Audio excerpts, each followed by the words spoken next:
Next, MeToo is now 5 years old, a movement led by women reacting against harassment, sexual harassment, or even worse, in their place of work. So it's the 5th anniversary of what kicked it all off, the publication of a New York Times investigation revealing the Harvey Weinstein case, accused of sexual harassment by several actresses, which launched the whole hashtag MeToo movement. Is the battle won? Let's put that to our guest, Shola Mos-Shogbamimu, who's a women's rights activist and author of This Is Why I Resist. Shola, good evening to you. Thanks for joining us here in France 24. So, is the battle won? What's your view? Well, let me start by correcting you there. The Me Too movement started way back in 2006 by the African-American activist Tarana Burke. So this does not date back to 5 years ago because of the New York Times article. And I think it's really important for people to understand that and recognize that women have been fighting this battle, and that there have been women like Tarana Burke who have really helped to solidify this movement from the start.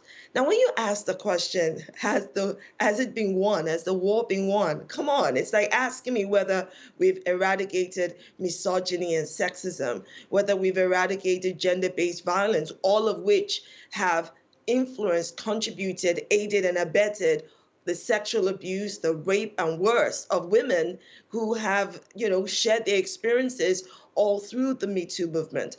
So this was never going to be a case of a war being won overnight. But let me tell you what has changed. What has changed is that the walls of silence that were built over centuries against women came tumbling down from the Me Too movement. And what it also did, this Me Too movement, was to demand accountability and transparency in a very public way that was never seen before. And what it also did was to solidify the voices of women across borders. I mean, in a way that technology today was able to amplify. So if we're going to talk about the psychological warfare, the emotional warfare, the mental warfare that the Me Too movement has helped to raise awareness of, I would say that women are definitely winning. And what you're also seeing is that women are getting stronger about speaking about their experiences. Amen to that, and let's hope that strength continues, Shola. So some major abusers have been exposed and in many ways punished, but nonetheless, on a lesser level, the abuse and the abusers still prevail, don't they? That's right. And the reason why they still prevail is because we're talking about a systemic issue. This isn't an isolated event of one or a few others or some bad apples somewhere behaving badly. We're talking about a systemic, institutionalized, I would say, process that has helped to reinforce the misogyny against women, reinforce the sexism, the sexual abuse, the rape of women, the sexual harassment. The fact that if you look at from country to country, take a look at how many of the cases women report even get prosecuted.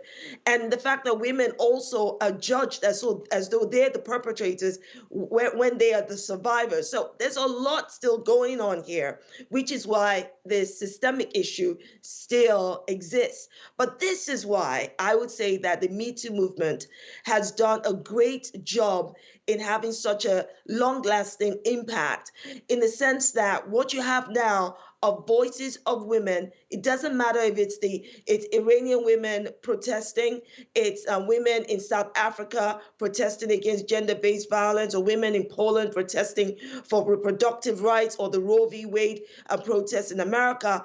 This solidarity is global, and women are resonating. A woman in India is resonating with a woman in Brazil. We're talking about each other's stories and experiences, and we're saying, I'm with you. I stand in solidarity with you. You see women in different parts of the world cutting off their hair in solidarity with Iranian women. So this, I think, is one of the lasting impact of the Me Too movement, in the way that it is used both online, i.e. social media, and offline platforms to really, I would say, raise the voices of women, amplify the issues that we are fighting. We're fighting for the rights and freedoms that are ours, but being denied us.